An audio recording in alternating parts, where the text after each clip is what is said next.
ঝড় বৃষ্টি মাথায় নিয়া গেলাম রাইতের বেলা, গিয়া দেখি কাঠের দরজায় লোহার একখান তালা।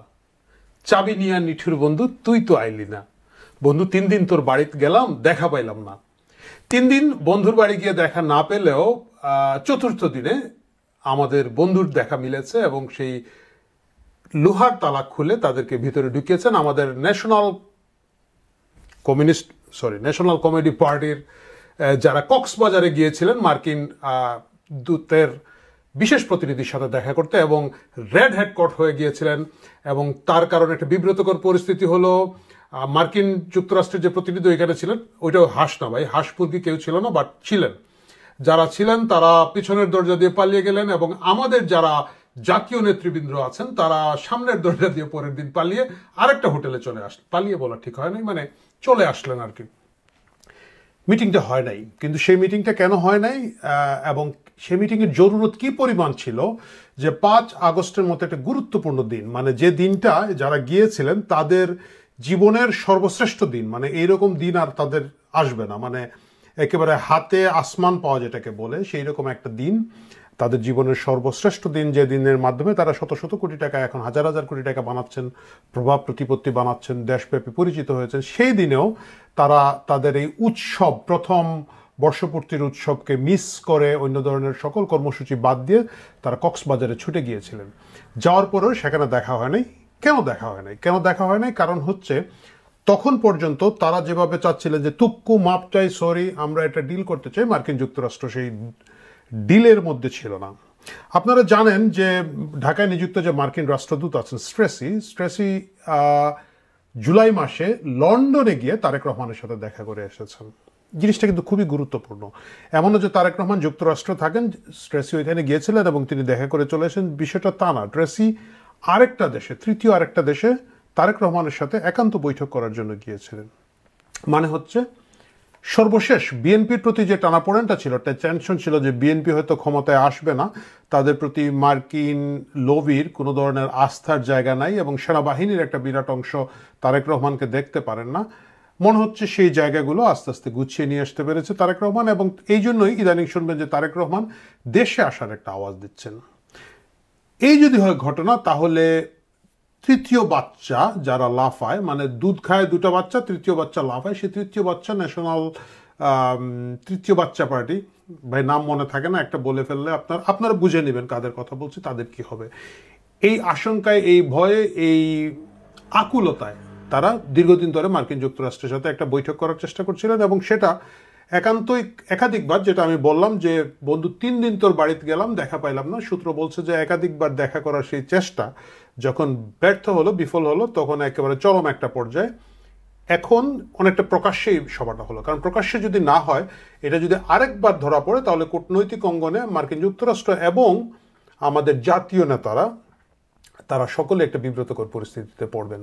সুতরাং এটাকে অনেকটা একটা কার্টেসি মিটিংয়ের মতো করে করা হলো। এই মিটিংয়ের কি হতে পারে, আমার একটা ধারণা হচ্ছে যে এই মুহূর্তে তাদেরকে দিয়ে জুলাইতে সারা বাংলাদেশে ঘোরচক্কর দেওয়ার পরে যার যেটা বোঝার তারা সকলে বুঝে ফেলেছেন যে ওকে, থ্যাংক ইউ ভেরি মাচ, তোমাদের দিয়ে আর হবে না, তোমরা একটা কাজ করো, তোমরা ট্যাঙ্কে চড়ো, হেলিকপ্টারে চড়ো, এগুলোর মধ্যেই থাকো, মালটাল বানায় গাপ হয়ে যাও। বাংলাদেশ পরের পর্যায়ে চলে যাচ্ছে, বাংলাদেশে আবার মূল রাজনীতির জায়গাটা ফেরত আসার চেষ্টা করছে এবং সেই চেষ্টার জায়গাটায় এখন যেটা মনে হচ্ছে যে খেলা থেকে দুধ ভাত লোকজনকে বাদ দেওয়া হচ্ছে। আমার খুব মজা লাগে যে আমার প্রচুর বন্ধু বান্ধব আছে যারা ভাবে যে গত বছর 5ই আগস্ট যে জিনিসটা হয়েছে, রথ ভাবে আমি দেব, পথ ভাবে আমি, মূর্তি ভাবে আমি দেব, হাসে অন্তর্যামী। তো তারা ভাবে যে তারাই দিবেন এবং অন্তর্যামী হাসছিলেন। এই জায়গাটা তারা ভাবতেন যে তারাই সব কিছু করেছেন এবং মার্কিন যুক্তরাষ্ট্রের যে একটা কালার রেগুলেশনের যে ষড়যন্ত্র, যেটা দেশে দেশে দুনিয়ার বিভিন্ন জায়গায় তারা করে এসেছে, এটার সাথে তাদের যে বিপ্লব, সেই বিপ্লবের কোনো সম্পর্ক নাই। এখন তাদের চোখে আঙ্গুল দিয়ে মার্কিন যুক্তরাষ্ট্র দেখাচ্ছে লোক আমরাই বস, লোক কে বস, কে ওস্তাদ, দেখ দেখ দেখ। আমি জানি না আমার সেই বন্ধু বান্ধব যারা এরা আমার ভিডিও দেখে এবং ইনবক্সে আমাকে বলে যে কীভাবে করলে আরও ভালো হতো, আমি কীভাবে খারাপ করছি। সো সেই বন্ধু বান্ধবরা এখন কিছুটা মাথা চুলকাবে কিনা না, যাই হোক সেটা তাদের ব্যাপার, তাদেরকে নিয়ে আমার মাথা ব্যথা নাই। মূল মাথা ব্যথা হচ্ছে যে তাহলে দেশের রাজনীতির কোন জায়গায় যাচ্ছে। বিবিসি আজকে একটা জরিপ দিয়েছে, আপনারা দেখেছেন।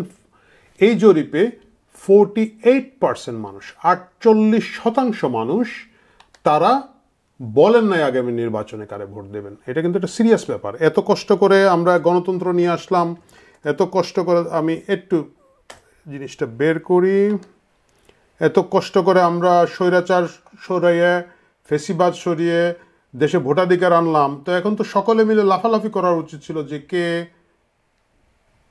আগে ভোট দেবে। কিন্তু আমরা দেখতে পাচ্ছি যে 48% মানুষ, 48% মানুষ কথা বলছেন না। বাকি যারা কথা বলছেন সেই কথা আপনারা দেখবেন। খুব ইন্টারেস্টিং জিনিস হচ্ছে যে জামাত ইসলামী একটা ভালো ভোট পাচ্ছে, 12% মানুষ বিএনপিকে, 10.4% মানুষ জামাতে ইসলামকে, 7.3% মানুষ আওয়ামী লীগকে এবং 2.8% মানুষ এনসিপিকে ভোট দিতে চায়। জরিপটা কখন হচ্ছে তখন আপনাদের খেয়াল রাখতে হবে। এই মুহূর্তে বাংলাদেশের সবচাইতে কমফোর্টেবল সিচুয়েশন আছে জামাতে ইসলাম এবং তাদের অঙ্গ সংগঠন ছাত্র শিবির, তাদের অঙ্গ সংগঠন এনসিপি, তাদের অঙ্গ সংগঠন আরও যেগুলো গুড়াগাড়া পার্টি আছে তারা। সুতরাং তাদের সমর্থকরা এখন বুক ফুলিয়ে এবং প্রত্যেকে, আপনারা জানেন যে জামাত যারা করে থাকে তারা কেউ মিস করে না, প্রত্যেকে বলছে ভোট দেবে এবং সেটা হচ্ছে সর্বোচ্চ গিয়ে দাঁড়াচ্ছে 10.4% মানুষ। এটা বিবিসি, আমি নিউজটা পড়ছি। যদি সেটা হয়ে থাকে, জামাতেরটা আমার কাছে মনে হয় মোটামুটি ঠিক আছে। বিএনপি 12% মানুষ ভোট দিবে বলেছে, যেটা আমার কাছে বিশ্বাসযোগ্য মনে হয় নাই। হ্যাঁ, অবশ্যই বর্তমানে বিএনপির যে অবস্থা, লোকজন অনেকটাই আগে ভালো ছিলাম মুডে চলে গিয়েছে। পাহাড় পর্বত নদী নালা টেম্পু স্ট্যান্ড কোনো কিছুতেই খেতে বাকি রাখছেন না আমাদের বিএনপির তৃণমূল কর্মীরা, এবং প্রতিদিন শত শত ডজনে ডজনে হালি হালি করে বিএনপিকে বহিষ্কার করা হচ্ছে চাঁদাবাজি এবং মাস্তানির জন্য। আমি জানি না ভাই এটা গিয়ে শেষ কোথায় দাঁড়াবে। লোম বাঁচতে বাঁচতে কম্বল তো উজাড়, বিছানা উজাড়, কার্পেট উজাড়, সব উজাড় হয়ে যাবে। সেটা যাই হোক, বিএনপির অবস্থা এই ক্রাইসিসের মধ্যে 7.3% মানুষ আওয়ামী লীগকে ভোট দিবে বলেছে। আমি কোথায় যেন মন্তব্য করেছি যে এগুলো হচ্ছে ঘাউড়া আওয়ামী লীগ, বুঝছেন, এগুলা এই তো কিছুর পরে বলছে। প্রশ্ন হচ্ছে, আর ওই যে কি বলে বাচ্চাদের পার্টি, ওইটা 8%, 2.8%, এটাকে আমি গুণাতেই আনছি না, ওইটা লোকজন হয়তো বলেছে 2.8% ভোট তারা পেতেই পারেন সারা বাংলাদেশে। 48% মানুষ, 48% মানুষ বলেন নাই ওনারা কোথায় ভোট দেবেন। মোট জনসংখ্যার অর্ধেক, প্রায় অর্ধেক লোক বলেন নাই কোথায় ভোট দেবেন।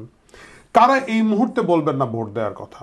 যারা বলবেন না তাদের অধিকাংশ লোক আমি ধারণা করছি আওয়ামী লীগের সমর্থক। কোনো সুস্থ লোক, মানে এই যে ধরেন 7.3% ঘাউড়া আওয়ামী লীগ ছাড়া কোনো সুস্থ লোক এই সময়, আপনারা যারা দেখছেন, কেউ কি একজন অপরিচিত লোক যদি এসে বলে ভাই কাকে ভোট দেবেন, আপনারা কেউ বলবেন নৌকায় ভোট দেবেন? বলবে না। কারণ প্রথমে চিন্তা করে নৌকা বলার সাথে সাথেই তো রাতের সমন্বয়ক এসে চাঁদা খুঁজবে, মব বানাবে, দিনে এসে আর একটা তামসা তৈরি হবে, তারপরে এইটা দখল হবে, ওইটা দখল হবে, মাপ চাই, দোয়া চাই, ভোট লাগবে না, তোর ভোট তুই রাখ, আমরা ওই আলাপেই যাব না। এর মানেটা কি দাঁড়াচ্ছে? এর মানেটা দাঁড়াচ্ছে দেশের একটা বড় সংখ্যক লোক, বিশাল সংখ্যক লোক বর্তমান সরকারকে অনাস্থায় নিয়েছে। এদের যে সিস্টেম, এদের যে লোকজন আছে জামাতে ইসলাম এবং তার অঙ্গ সংগঠন, এগুলাকে অনাস্থায় নিয়েছে। বিএনপির প্রতি তাদের আস্থা ফেরত আসে নাই এবং তারা আওয়ামী লীগের জন্য অপেক্ষা করছে। এই যখন অবস্থা, জনমানুষের কাছ থেকে যখন সমর্থন চলে যায়, তখন এই মুহূর্তে মার্কিন যুক্তরাষ্ট্র যেরকম এনসিপির পিছন থেকে তাদের সুতা টেনে নিয়ে যাচ্ছে, আগামীতে আর কার কার সুতা টেনে কোথায় চলে যায় সেটা আমাদের দেখার বিষয়। এই ফাঁকে হ্যাঁ, তারা বন্দর নিয়ে যাবে, হয়তো কক্সবাজার, সেন্ট মার্টিন দ্বীপে প্রবাল রক্ষা করতে তারা প্রবল বেগে এগিয়ে আসবেন, সেটা হয়তো হতে পারে। কিন্তু আলটিমেটলি আগামী নির্বাচন কি হতে যাচ্ছে, কিভাবে হতে যাচ্ছে, এটা খুব ইন্টারেস্টিং একটা জায়গায় চলে গেল। আপাতত আমরা দেখতে পাচ্ছি দুধ ভাত খেলা থেকে বের হয়ে যাচ্ছে, আগাছা উপড়ে ফেলা হচ্ছে। আমার একটা দুঃখ, মার্কিন যুক্তরাষ্ট্রের প্রতি একটা ক্ষোভ, অভিমান। তারা যে একটা এই মিটিং করলেন, অবশেষে একটা প্রকাশ্য মিটিং করলেন, সেখানে তারা মাংস মাসুদকে নিয়ে গেলেন না। জাজেস আর স্টেপ ডাউন, জাজেস আর স্টেপ আপ, এই জিনিসটা, এই ইংরেজিটা আমি খুব মিস করলাম। এবং আমার ধারণা যদি এটা দেখতেন আমাদের ভারপ্রাপ্ত মার্কিন রাষ্ট্রদূত, ওনার জন্য জীবনে একটা বিরাট স্মৃতির ঘটনা হয়ে থাকতো। হয়তো আগামীতে তারা নিয়ে যাবেন, নিয়ে যান যদি, এবং সেটা যদি তারা লাইভে প্রচার করেন, আমরা স্টেপ ডাউন করতে পারি। প্রিয় দর্শক, ভালো থাকেন। কথা হবে আগের পর্বে, আগামী পর্বে অন্য কিছু নিয়ে।